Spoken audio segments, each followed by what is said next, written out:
Hola, soy Sofía, y mi esposo usó los ahorros de toda mi vida, el dinero que mi abuela me dejó antes de morir, para remodelar la cocina de su mamá.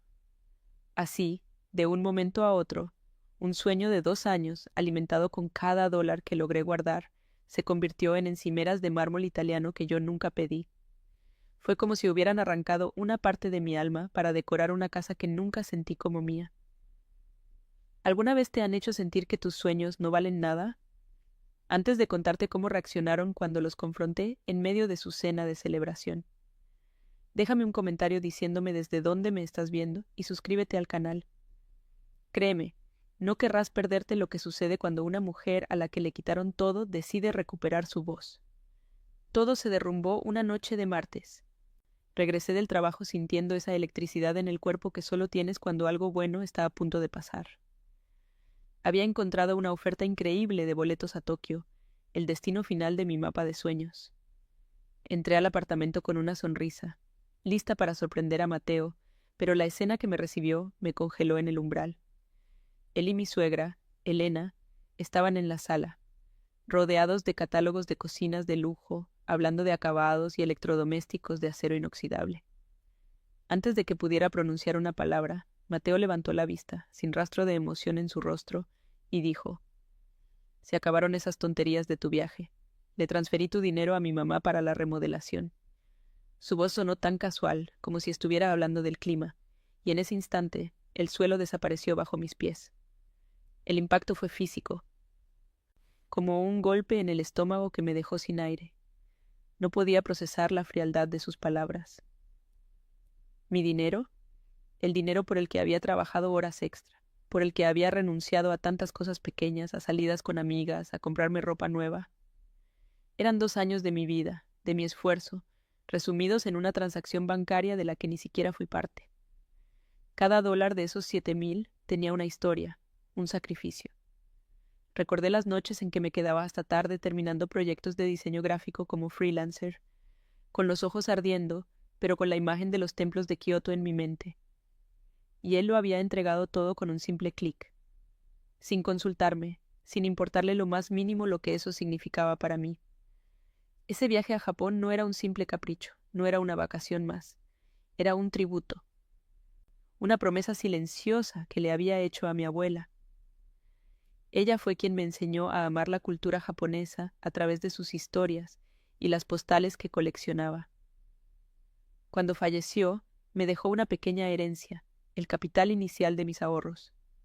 Junto con el dinero, me entregó una carta escrita a mano, en un papel ya amarillento por el tiempo, donde me decía que usara ese regalo para seguir mi propio horizonte. Esa carta era mi tesoro más preciado. La guardaba en una pequeña caja de madera en mi buró. Ellos no solo me habían robado el dinero, habían profanado un legado, una última conexión tangible con la mujer que más me había inspirado en la vida. La influencia de Elena siempre había sido una sombra pesada en nuestro matrimonio. Vivíamos en un apartamento que era de su propiedad, un regalo que usaba como recordatorio constante de quién tenía el control. Cada decisión, desde el color de las paredes hasta la marca del café que comprábamos, pasaba por su filtro.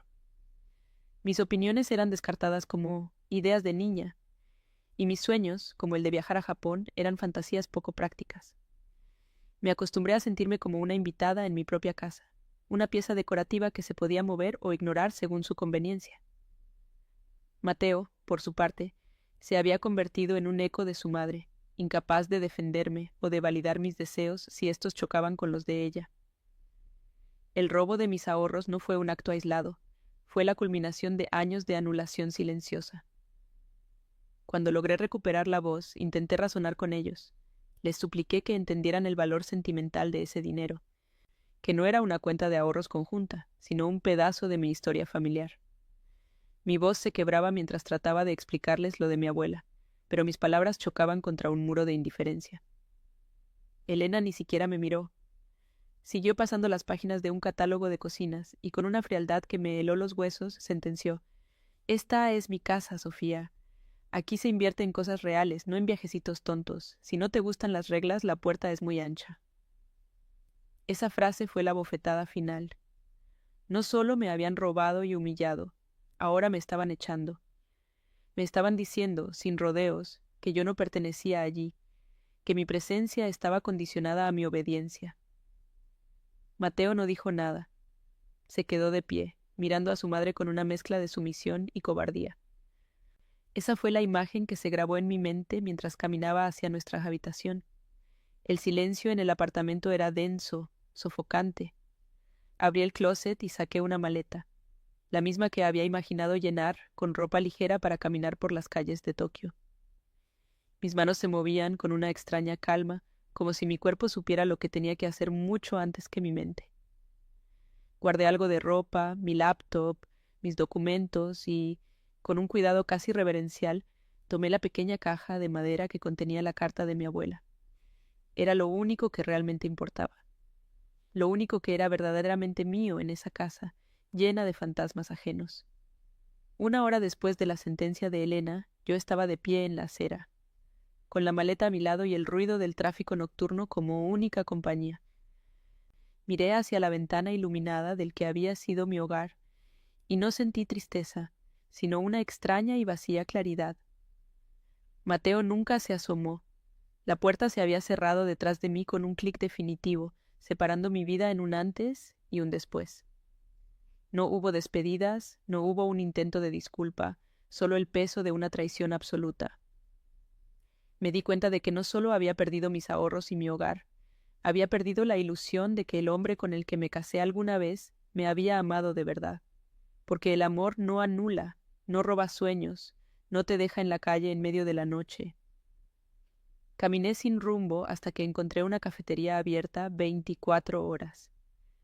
Me senté en una mesa junto a la ventana, pedí un café que no podía beber y me quedé mirando las luces de los autos pasar, cada una como un fragmento de una vida que ya no era la mía. Las lágrimas finalmente llegaron, silenciosas y amargas. Pero en medio de ese dolor profundo, algo nuevo comenzó a nacer, una determinación fría y afilada. No iba a pelear por el dinero en un juzgado, no iba a rebajarme a su nivel, iba a recuperar algo mucho más valioso que ellos nunca podrían entender, mi dignidad. Sostuve la taza con manos temblorosas y mientras el vapor empañaba el cristal, empecé a trazar un plan. Ellos habían elegido su escenario, una cocina de lujo. Yo elegiría el mío. El primer sorbo de café fue amargo, casi metálico, y me ancló de nuevo a la realidad. Sentada en esa cafetería impersonal, el zumbido de la máquina de expresos y las conversaciones lejanas crearon una burbuja de ruido blanco a mi alrededor. Saqué mi teléfono con manos que aún temblaban, no por el frío, sino por la adrenalina del shock que empezaba a desvanecerse, dejando al descubierto el dolor puro. Solo había un número que podía marcar en ese momento, una sola voz que sabía que no me juzgaría. Busqué el nombre de Isabela en mis contactos, mi mejor amiga desde la universidad, mi ancla en cada tormenta. Sonó 2 veces antes de que su voz somnolienta y preocupada llenara el auricular. «Sofía, ¿qué pasa? Son las 2 de la mañana». No pude formar una frase coherente, solo un sollozo ahogado que lo dijo todo. Ella no necesitó más. «Estoy en camino. Envíame tu ubicación». Isabela llegó en menos de 20 minutos, con el cabello revuelto y vistiendo un suéter que era 3 tallas más grande que ella, pero sus ojos estaban claros y llenos de una furia protectora que me reconfortó al instante. No me hizo preguntas, simplemente me abrazó, permitiendo que me derrumbara contra su hombro mientras el resto de mis defensas se venían abajo.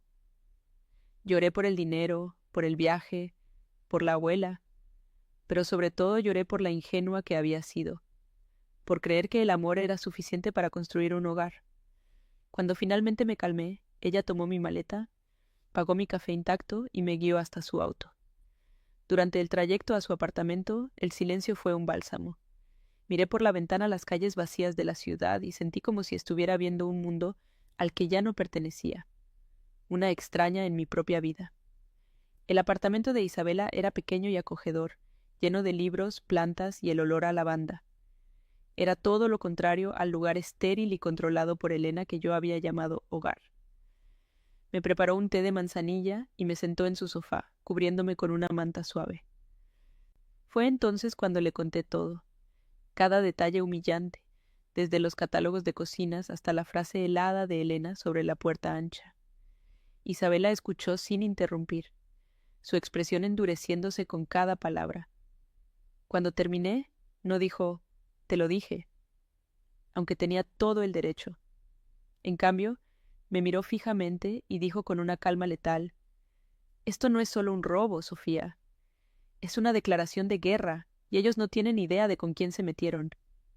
Sus palabras no me devolvieron el dinero, pero me devolvieron algo de la fuerza que creía haber perdido para siempre en el umbral de esa puerta.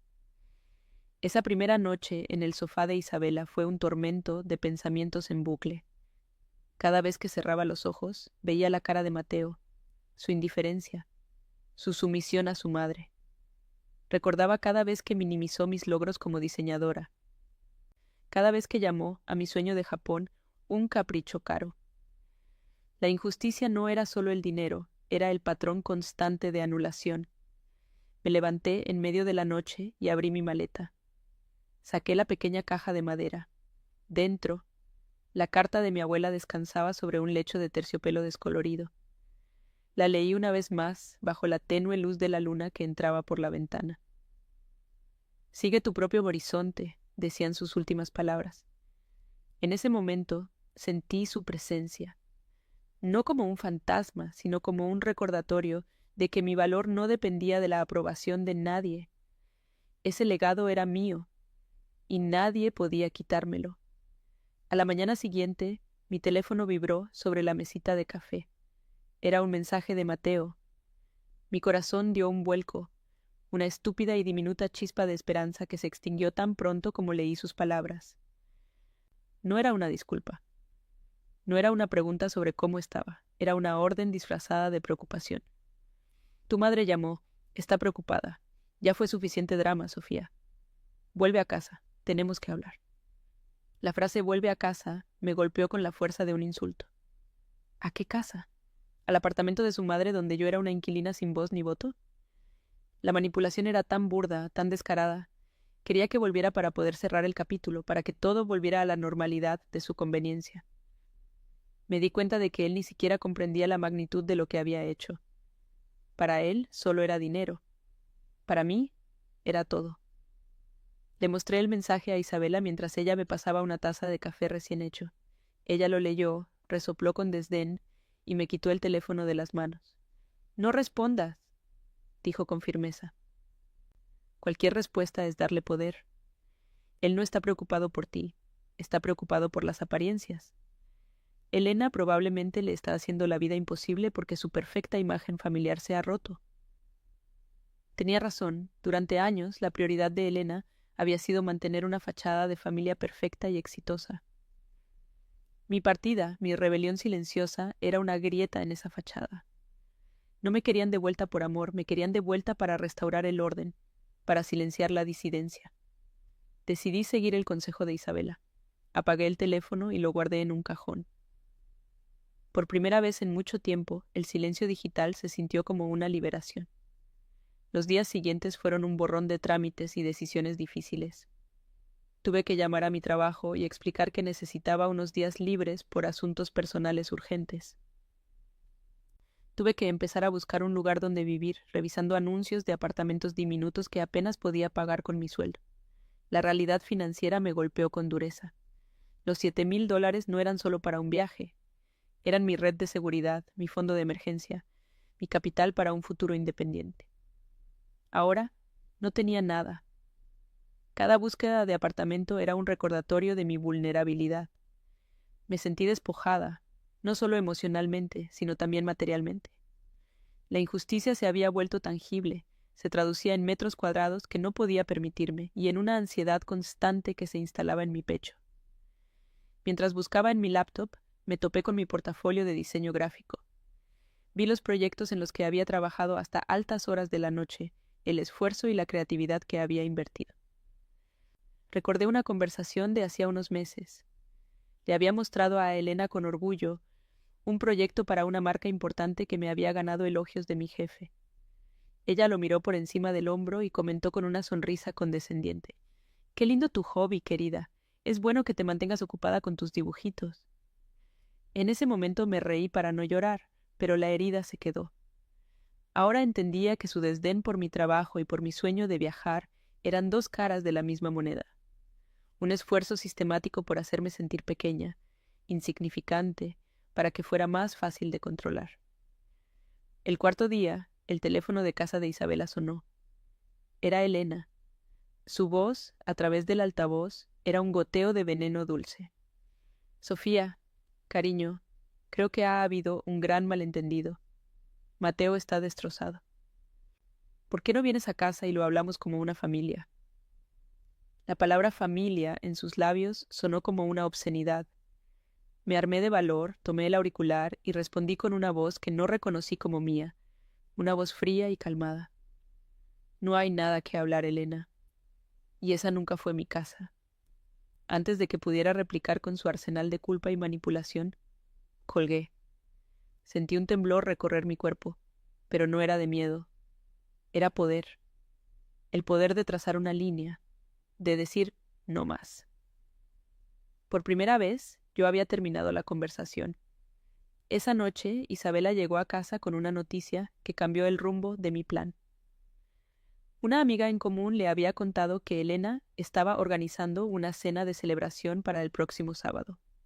El motivo: inaugurar su nueva y flamante cocina. Iba a invitar a toda la familia y a los amigos más cercanos para presumir de sus encimeras de mármol italiano y sus electrodomésticos de última generación. La ironía era tan cruel que resultaba casi poética. Iban a celebrar su victoria sobre mis ruinas. Iban a brindar con champán sobre los restos de mi sueño. Mientras Isabela me contaba los detalles, una idea empezó a formarse en mi mente, clara y afilada como un trozo de cristal roto. Ellos habían elegido el escenario, y yo iba a escribir el final de la obra. No iba a pelear por el dinero en un tribunal. Esa sería su arena, un lugar de abogados y tecnicismos donde mi dolor se reduciría a una cifra en un papel. Mi batalla no era legal, era moral. Mi objetivo no era recuperar los $7,000, sino algo infinitamente más valioso: mi historia, mi voz, mi dignidad. Miré la pequeña caja de madera sobre la mesita. La carta de mi abuela no era solo un recuerdo sentimental, era una prueba. Era el alma de ese dinero, la evidencia irrefutable de que lo que habían robado no era un activo financiero, sino un legado de amor, y yo iba a asegurarme de que todos los presentes en esa cena lo supieran.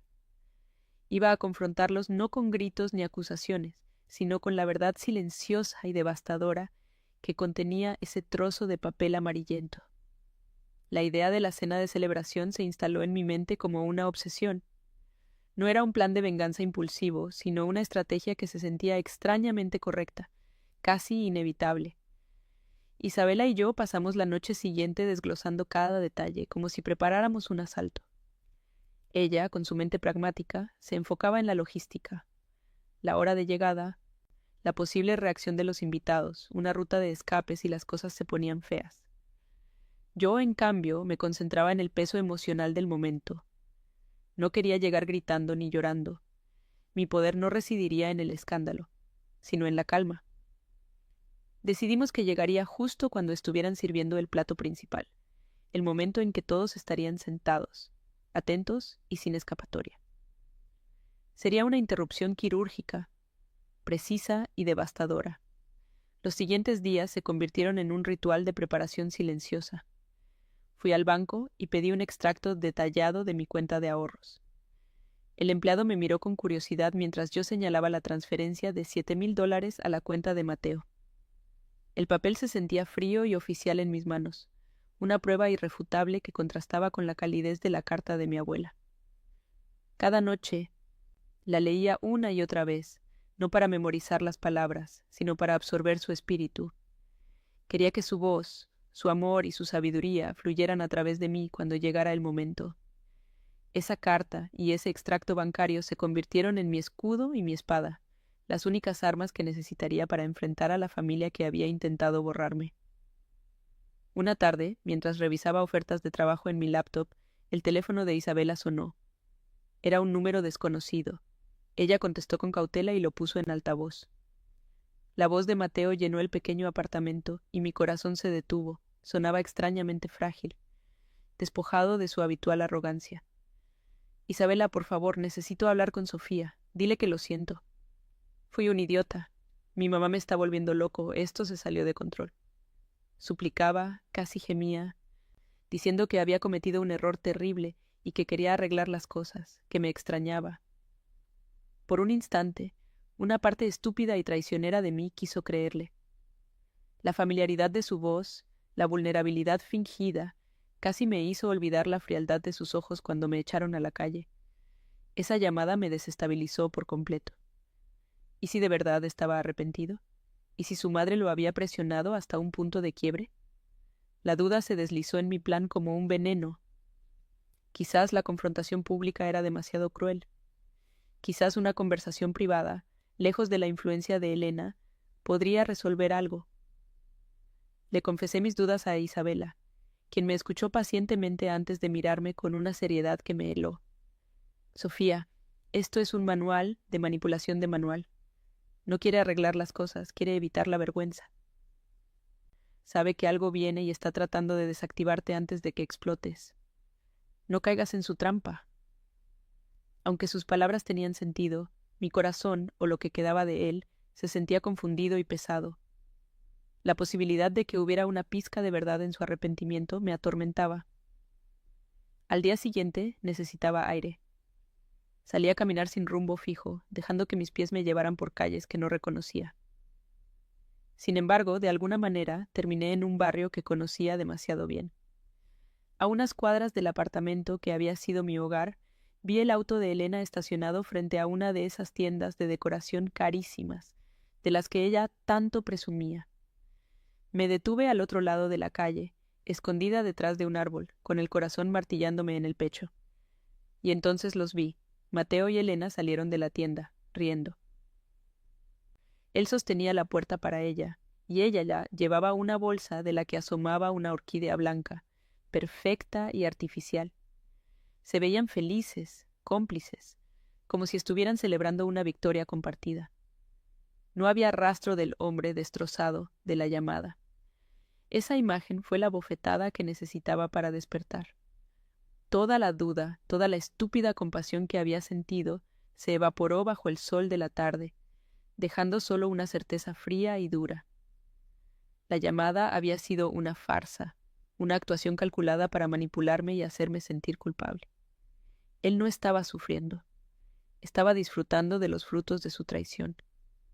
El dinero que representaba el último regalo de mi abuela ahora se estaba convirtiendo en orquídeas artificiales y objetos decorativos para una casa en la que yo ya no existía. La ira que sentí en ese momento no fue caliente y explosiva, sino gélida y concentrada. Mi plan ya no era solo una cuestión de dignidad, se había convertido en una necesidad, un acto de justicia poética que estaba decidida a llevar a cabo. Cuando volví al apartamento de Isabela, mi energía había cambiado. Ya no había vacilación en mi voz. Tenías razón, le dije simplemente, y ella asintió, sin necesidad de más explicaciones. La noche antes de la cena, nos enfocamos en el último detalle, mi apariencia. No quería verme como una víctima, no llevaría ropa vieja ni mostraría tristeza en mi rostro. Elegí un vestido negro, sencillo pero elegante, el único vestido de calidad que había empacado en mi huida. Me recogí el cabello en un moño bajo y me puse el discreto collar de perlas que mi abuela me había regalado en mi 18º cumpleaños. Quería que mi presencia irradiara serenidad y fuerza. No iba a su casa a pedir nada. Iba a entregar una verdad que ellos habían intentado enterrar bajo mármol italiano. El sábado llegó con una lentitud tortuosa. Cada tic-tac del reloj parecía amplificar los latidos de mi corazón. No comí nada en todo el día. Un nudo de ansiedad y determinación se había instalado en mi estómago. Isabela intentó distraerme con películas y conversaciones triviales, pero mi mente estaba en otra parte, ensayando una y otra vez la escena que estaba por desarrollarse. No las palabras, sino las acciones. Caminar hasta la mesa, colocar la carta, colocar el extracto bancario. hablar con voz clara, marcharme. Eran pasos simples, pero se sentían como la coreografía más compleja de mi vida. Tenía miedo, un miedo paralizante, pero debajo de él había una corriente subterránea de poder que nunca antes había sentido. Al caer la noche, me vestí en silencio.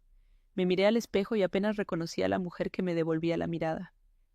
Parecía más alta, más segura. La tristeza todavía estaba en mis ojos, pero ya no era la emoción dominante. Ahora había algo más: resolución. Coloqué la pequeña caja de madera y el extracto bancario doblado en mi bolso. El peso de esos dos objetos me anclaba, me daba un propósito. Isabela me tomó de la mano antes de salir. «¿Recuerda por qué estás haciendo esto?», me susurró.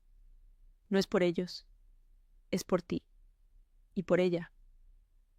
Asentí, pensando en mi abuela y en la promesa que estaba a punto de cumplir.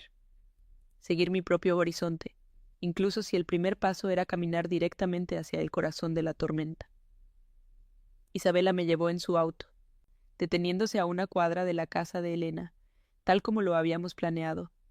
Las luces de la imponente residencia se derramaban sobre el césped perfectamente cuidado, y a través de las grandes ventanas podía ver las siluetas de los invitados, riendo y bebiendo.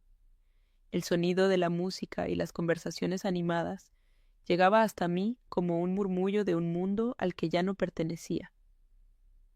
«¿Puedo entrar contigo?», ofreció Isabela por última vez, su rostro lleno de preocupación. «No», respondí, mi voz sorprendentemente firme. «Esto es mío». Le di un apretón de manos, salí del auto y comencé a caminar por la acera iluminada. Cada paso se sentía pesado y definitivo, llevándome hacia la puerta principal. El escenario estaba listo. Era hora de que la protagonista hiciera su entrada. Mi corazón latía con una fuerza descontrolada. Un tambor sordo contra mis costillas que parecía competir con el murmullo de la música y las risas que se filtraban por la puerta principal. Cada paso sobre el camino de piedra pulida se sentía como un avance en territorio enemigo. El aire frío de la noche me quemaba los pulmones, pero por dentro ardía con una mezcla de miedo y una resolución tan intensa que casi me asustaba. En mi bolso, la pequeña caja de madera y el frío papel del extracto bancario pesaban como anclas, recordándome por qué estaba allí. No venía a suplicar ni a negociar, venía a reclamar la única cosa que me quedaba: mi verdad. La mujer que había llegado a esa casa por primera vez, llena de esperanzas y nervios por agradar, había muerto hacía una semana en la acera de una calle solitaria. Llegué a la imponente puerta de roble y mi mano se detuvo en el aire, a centímetros del timbre de bronce. Un recuerdo fugaz me asaltó, la primera vez que estuve allí, con un ramo de flores en la mano, esperando que Mateo abriera, rezando para que su madre me aceptara. Recuerdo la sonrisa forzada de Elena, su mirada recorriéndome de arriba a abajo, evaluándome como si fuera un mueble más para su colección. Esa noche me sentí pequeña e insignificante, desesperada por su aprobación. Ahora, esa necesidad se había desvanecido, reemplazada por un propósito gélido. No iba a pedir permiso para entrar a una casa construida sobre mi humillación. No iba a anunciar mi llegada, iba a aparecer, como una verdad incómoda que no se puede ignorar, interrumpiendo su farsa en el momento justo. Recordé el sendero lateral que rodeaba la casa, el que usaban los jardineros. Conducía a un pequeño portón de hierro que, por descuido, Elena casi siempre dejaba sin cerrojo. Mi corazón aceleró mientras me desviaba del camino principal, mis tacones hundiéndose ligeramente en el césped húmedo. La oscuridad del jardín me envolvió, ofreciéndome un manto de invisibilidad. Era un movimiento arriesgado, casi una intrusión, pero se sentía correcto. No podía enfrentarlos en sus términos, en su recibidor, donde ellos tendrían el control. Necesitaba elegir mi propio punto de entrada, mi propio momento. El portón, como esperaba, se dio con un suave chirrido metálico. Había cruzado la primera barrera. Ahora estaba dentro de su fortaleza, moviéndome en las sombras. A través de los enormes ventanales de la cocina, la escena se desplegaba ante mí como una obra de teatro cruel. La cocina era espectacular, tengo que admitirlo. Brillaba bajo las luces empotradas. el mármol italiano veteado de gris y blanco, reflejando las sonrisas de los invitados. Elena estaba en el centro, como una reina en su trono, con una copa de vino en la mano, señalando con orgullo la isla central. Mateo estaba a su lado, asintiendo, con una sonrisa vacía que no le llegaba a los ojos. Verlos allí, tan felices, tan orgullosos de su botín, disipó cualquier duda que pudiera quedarme. El dolor que sentí no fue de tristeza, sino una punzada aguda de ira pura que solidificó mi determinación. Eran exactamente quienes yo pensaba que eran. Pude reconocer a algunos de los invitados, la tía Carmen, que siempre me preguntaba cuándo iba a dejar mi trabajito para tener hijos. El tío Ricardo, que solo hablaba de sus inversiones en la bolsa. Amigos de Elena, parejas de su edad que me miraban con esa mezcla de condescendencia y lástima reservada para la esposa joven del hijo de su amiga. Nadie allí era mi amigo, nadie me había llamado para ver cómo estaba. Para ellos yo era una ausencia conveniente, un pequeño inconveniente que ya había sido resuelto. Observándolos desde la oscuridad, me di cuenta de que nunca había pertenecido a ese círculo. Siempre fui una extraña, una pieza que no encajaba en su rompecabezas de apariencias y estatus social. Mi oportunidad llegó cuando escuché la voz de Elena, más alta que las demás, anunciando que la cena estaba servida. Pasemos al comedor, por favor. Quiero que prueben este cordero que se deshace en la boca, cocinado a la perfección en mi nuevo horno de convección. La mención del horno, sin duda uno de los electrodomésticos más caros, fue como una señal. Mientras el grupo se movía lentamente hacia el comedor, dejando la cocina vacía y resplandeciente, supe que era el momento. La puerta corrediza de cristal que daba al patio estaba ligeramente entornada para que entrara el aire fresco. Me deslicé dentro con el sigilo de un fantasma, el cambio de temperatura y el aroma a comida y perfume caro asaltando mis sentidos. Mis pies tocaron el mármol frío. El mismo mármol que había visto en los catálogos esa fatídica noche. Caminar sobre él se sintió como pisar la tumba de mis sueños. Cada paso era un recordatorio silencioso de lo que me habían quitado. Me moví a través de la cocina, pasando por el refrigerador de acero inoxidable y la estufa de alta gama, sintiéndome como una extraña en un set de televisión. La casa estaba en silencio por un instante, solo roto por el zumbido de los electrodomésticos y el eco lejano de las conversaciones en el comedor. Llegué al arco que separaba la cocina del resto de la casa y me detuve, oculta por la sombra de la pared, mi corazón latiendo al ritmo de una cuenta regresiva. Desde mi escondite podía verlos a todos sentados alrededor de la larga mesa de caoba. Las velas parpadeaban, los cubiertos de plata brillaban y el vino se servía en copas de cristal. Parecían la imagen perfecta de una familia feliz y próspera. Me tomé un segundo para respirar hondo, para anclarme en el presente y recordar por qué estaba allí. Saqué la carta de mi abuela y el extracto bancario de mi bolso. El papel amarillento se sentía frágil y cálido en mi mano, mientras que el extracto era rígido y frío. Sostuve ambos juntos, la prueba del amor y la prueba del crimen. Eran mi historia, mi evidencia, y estaba lista para presentarla ante ese jurado de hipócritas. Entonces escuché la voz de Elena, levantando su copa para un brindis. «Quiero brindar», dijo, su voz resonando con una satisfacción empalagosa. «Por los nuevos comienzos, por las inversiones que valen la pena, por un hogar que refleja el éxito y el buen gusto de quienes viven en él. Salud». El coro de salud de los invitados fue mi señal. Ese era el momento, la cumbre de su arrogancia, la celebración de su traición. Sentí una calma sobrenatural apoderarse de mí. El miedo se había evaporado por completo, dejando solo una claridad absoluta. Sabía exactamente lo que tenía que hacer. Con la carta y el extracto en mi mano, di un paso fuera de la sombra y entré en la luz del comedor. Avancé hacia la mesa con pasos lentos y deliberados. No corrí, no grité. Mi presencia fue suficiente para que las conversaciones se detuvieran una por una, como velas apagándose en una corriente de aire. Las cabezas se giraron, los tenedores se detuvieron a medio camino de las bocas. Vi el shock en el rostro de la tía Carmen, la confusión en el del tío Ricardo. Y luego vi sus caras. La sonrisa de Elena se congeló, transformándose en una mueca de incredulidad y furia. Mateo palideció, sus ojos se abrieron con pánico. El silencio que cayó sobre la habitación fue total, pesado y absoluto.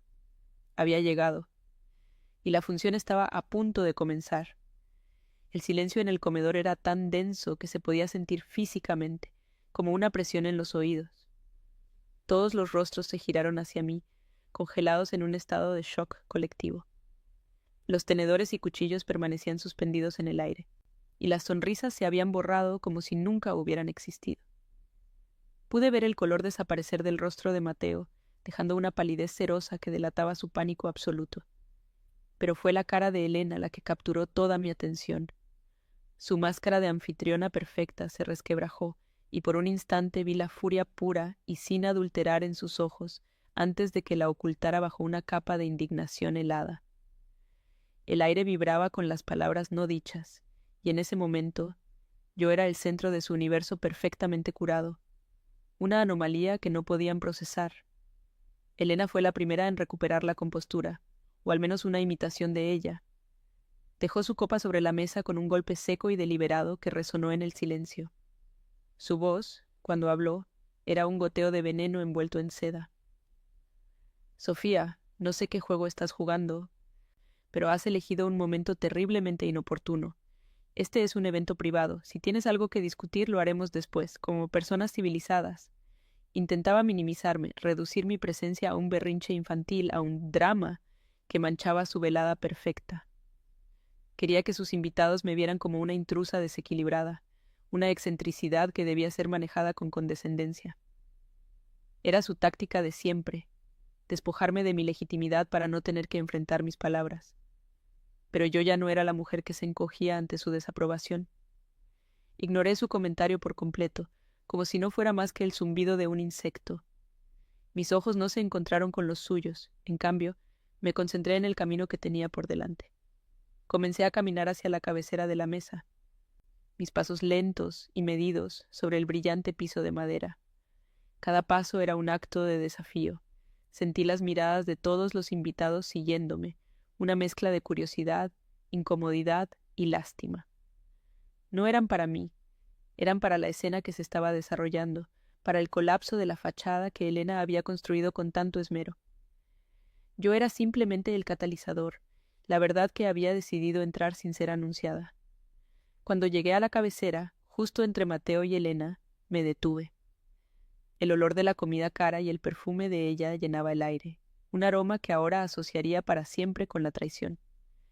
Sin decir una palabra, abrí mi bolso y saqué los 2 objetos que habían sido mi ancla durante la última semana. Con un movimiento deliberado, coloqué el extracto bancario doblado y la pequeña caja de madera sobre la mesa de caoba. El sonido suave de la madera contra la madera fue el único ruido en la habitación. Los puse justo al lado del plato de Elena, una ofrenda silenciosa que contenía todo el peso de mi dolor y mi resolución. El contraste entre la modernidad del extracto y la antigüedad de la caja era una historia en sí misma. Finalmente, levanté la vista y dejé que mi mirada recorriera la mesa, deteniéndome brevemente en cada rostro atónito antes de hablar. Mi voz salió más firme de lo que esperaba, tranquila y sin temblor. Buenas noches a todos. Lamento interrumpir la celebración. Hice una pausa, permitiendo que la tensión creciera. Escuché el brindis de Elena por las inversiones que valen la pena, y me di cuenta de que faltaba un contexto importante para entender la magnitud de esta nueva cocina. Mi tono era informativo, casi como el de una presentadora de museo explicando una pieza de arte. La ausencia de ira en mi voz parecía desconcertarlos más que cualquier grito. Tomé el papel blanco y lo desdoblé. Este es un extracto de mi cuenta de ahorros personal, expliqué, sosteniéndolo para que todos pudieran ver el logo del banco. Muestra una única transacción, realizada el martes pasado. Una transferencia de $7,000 a la cuenta de Mateo. Lo dejé caer sobre la mesa. El papel revoloteó y aterrizó junto a una copa de vino tinto. Pude ver a Mateo hundirse en su silla, sus ojos fijos en su plato, incapaz de mirarme. Algunos invitados intercambiaron miradas incómodas. La tía Carmen se ajustó el collar, de repente muy interesada en los patrones del mantel. La verdad financiera, fría y documentada, ahora estaba sobre la mesa.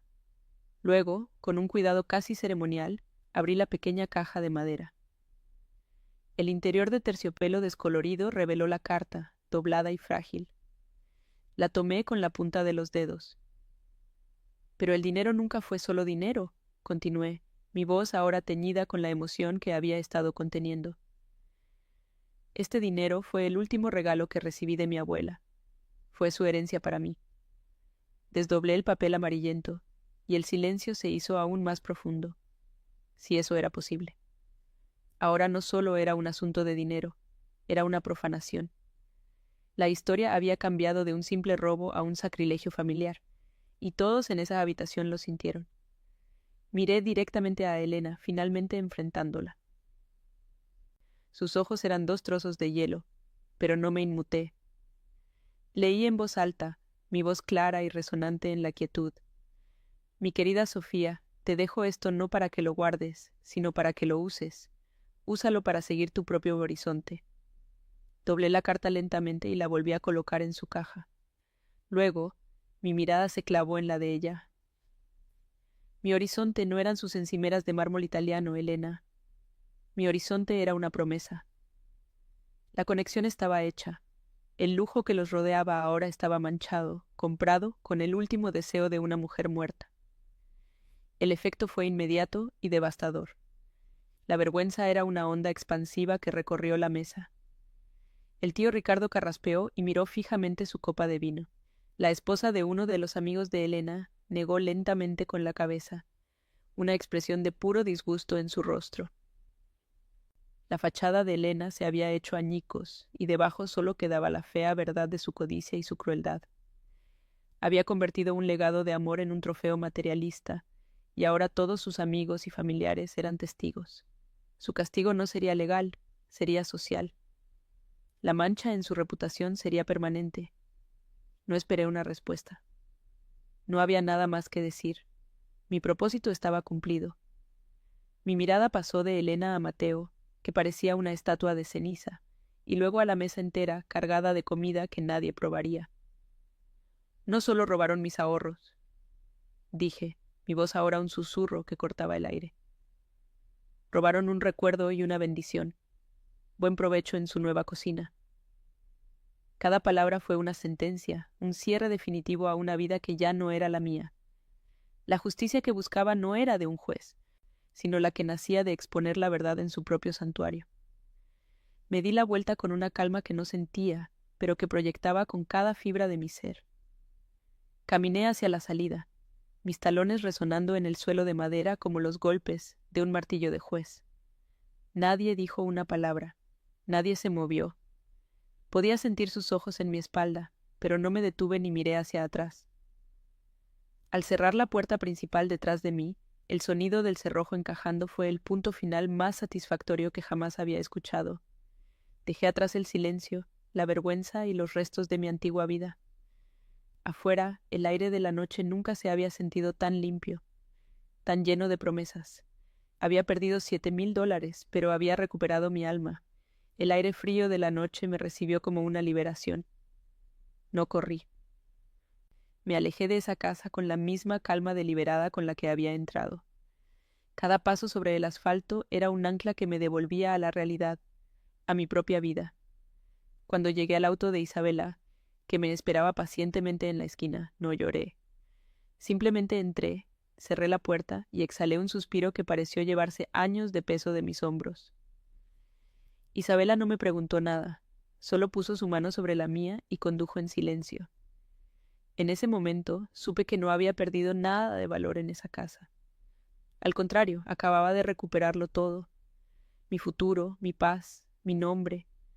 Mi horizonte, al fin, estaba despejado y era completamente mío.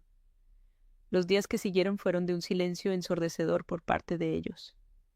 No hubo llamadas, ni mensajes de texto, ni intentos de disculpa. Era como si, tras la humillación pública, hubieran decidido borrar mi existencia por completo, una táctica que ya conocía muy bien. Pero esta vez el silencio no me oprimía, me empoderaba. El primer lunes después de la cena, llamé a un abogado.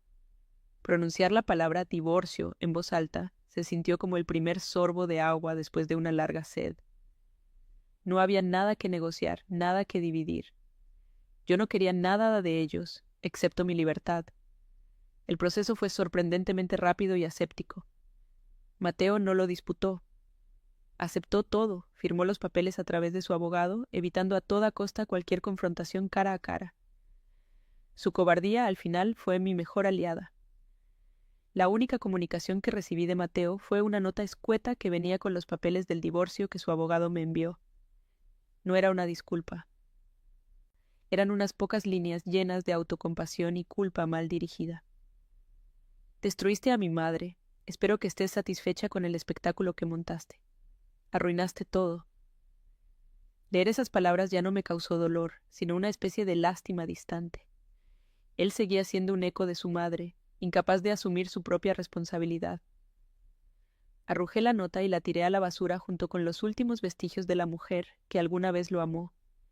Su versión de todo era una jaula dorada de la que yo acababa de escapar. Mi versión de todo apenas estaba comenzando. Isabela fue quien me mantuvo al tanto de las consecuencias. A través de amigos en común, la historia de la cena se había convertido en una leyenda local en su círculo social. Al parecer, después de mi partida, la fiesta se desmoronó en un silencio incómodo. Los invitados se marcharon con excusas apresuradas, dejando a Elena y a Mateo solos en su flamante cocina, ahora un mausoleo de su vergüenza. Elena, que tanto valoraba su estatus y su imagen, se encontró con que viejos amigos de repente estaban demasiado ocupados para sus almuerzos. Su castigo no fue la pérdida de dinero, sino la pérdida de la admiración que tanto anhelaba. Se quedó con su mármol italiano, pero en una casa a la que ya nadie quería ir. Encontrar mi propio lugar fue un desafío, pero también un acto de amor propio. Alquilé un pequeño estudio en un barrio lleno de vida y artistas. No tenía encimeras de lujo ni electrodomésticos de acero inoxidable. Tenía una pequeña cocina con azulejos gastados y una gran ventana que dejaba entrar la luz del sol por la mañana. La primera vez que metí mi propia llave en la cerradura y abrí la puerta de un lugar que era solo mío, sentí una oleada de orgullo tan intensa que casi me hizo llorar. Compré muebles de segunda mano, pinté las paredes de mi color favorito y llené el espacio con plantas y libros. No era un palacio, pero era mi santuario, un lugar donde mi voz era la única que importaba. Mi trabajo también floreció. Liberada de la constante crítica y minimización de Elena, mi creatividad se disparó. Empecé a tomar más proyectos freelance por las noches, construyendo una reputación por mi estilo audaz y mi profesionalismo. Mi jefe en la agencia notó el cambio en mi confianza y me asignó a la cuenta de un cliente importante, un proyecto que antes solo habría soñado con tocar. Cada diseño exitoso, cada dólar ganado por mi propio esfuerzo, era una pequeña victoria, una pieza más en la reconstrucción de mi autoestima. Ya no hacía dibujitos para mantenerme ocupada. Estaba construyendo mi carrera, mi independencia, ladrillo a ladrillo. Nunca intenté recuperar los $7,000. Entendí que ese dinero ya había cumplido su propósito. Me había comprado la lección más cara y valiosa de mi vida. En su lugar, abrí una nueva cuenta de ahorros. La llamé Mi Horizonte. El primer depósito fue de apenas $100, lo que pude ahorrar de mi primer cheque como mujer soltera. Ver esa pequeña cantidad en la pantalla no me hizo sentir pobre. Me hizo sentir poderosa. Ese dinero era mío, ganado con mi talento y mi sudor, y nadie podría quitármelo jamás.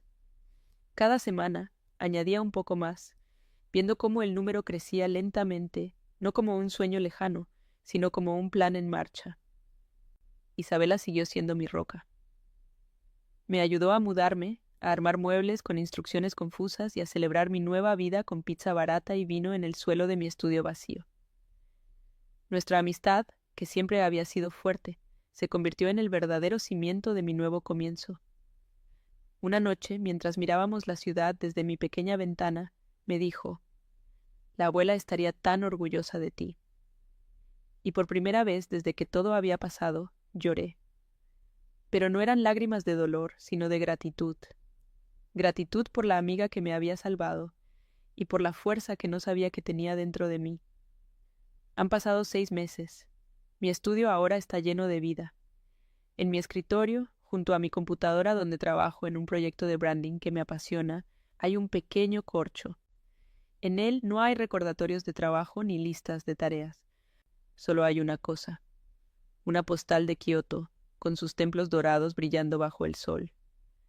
A veces, cuando me siento cansada, la miro. El viaje ya no es una vía de escape, es un destino que me espera. No sé cuándo iré, si será el próximo año o el siguiente, pero ya no importa, porque he aprendido que mi horizonte no es un lugar en el mapa, es la sensación de paz que siento ahora mismo en mi propio hogar, dueña de mi propia vida. Y al mirar la postal, sonrío, porque sé que llegaré, en mis propios términos. Mirando hacia atrás me doy cuenta de que la lección más grande que aprendí no fue sobre el dinero o la traición, sino sobre el silencio. El silencio que permitimos cuando nos hacen sentir que nuestros sueños son demasiado pequeños, que nuestra voz no importa. Durante años viví en ese silencio, creyendo que el amor significaba ceder, encogerse para caber en el mundo de otra persona. Pero el verdadero amor, el que realmente importa, es el que te das a ti misma. Es el que te dice que mereces ocupar espacio, que tu historia es válida y que tu horizonte, sea cual sea, es sagrado. La injusticia no empezó cuando tomaron mi dinero. Empezó mucho antes, cada vez que yo misma dejé que una parte de mí se apagara para mantener una paz que no era real. Mi victoria no fue la mirada de vergüenza en sus rostros durante esa cena. Esa fue solo la consecuencia. Mi verdadera victoria ocurrió en esa cafetería solitaria, a las 2 de la mañana, cuando decidí que mi dignidad no estaba en venta. Muchas veces pensamos que para ganar una batalla familiar hay que destruir al otro, humillarlo como nos humillaron, pero aprendí que la fuerza más poderosa no es la venganza, sino la autorrecuperación. Es elegirte a ti, incluso cuando eso signifique caminar sola.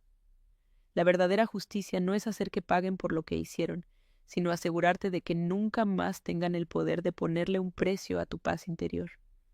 Cuando me vi en la calle, con una maleta y sin un centavo a mi nombre, sentí que lo había perdido todo. Pero ese todo era una ilusión. Era una casa que no era mía, un matrimonio que me anulaba y una seguridad que dependía de mi obediencia. Perderlo todo fue, en realidad, el comienzo de tener algo por primera vez. A mí misma.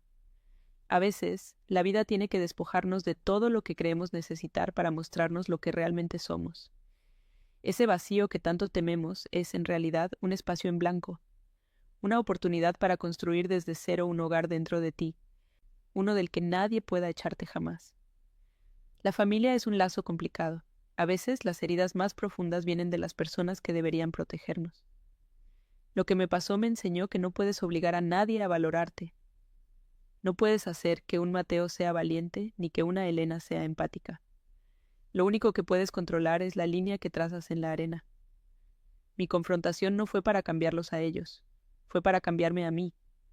Fue mi declaración de que su toxicidad ya no tenía un lugar en mi vida. El perdón, si es que llega algún día, no será para ellos, será para mí, por haberme tardado tanto en darme cuenta de que merecía algo mejor. Tu historia es tu poder más grande. Durante años, mi historia fue susurrada, editada y minimizada por ellos. En esa cena simplemente la conté en voz alta. Usé la verdad como mi única arma. Para cualquiera que esté viendo esto y se sienta silenciado, atrapado en una dinámica familiar que le roba la voz, quiero que sepas esto. Tu verdad importa. No necesitas un escenario dramático para reclamarla. Puedes empezar a reclamarla en pequeñas decisiones diarias, diciendo no, estableciendo un límite, persiguiendo un interés que otros ridiculizan. Cada uno de esos actos es un paso para recuperar el control de tu propia narrativa. El viaje a Japón, ese sueño que parecía ser el centro de todo, ha cambiado de significado para mí. Antes era un escape, una meta que me mantenía a flote en un mar de infelicidad. Ahora es una promesa. La postal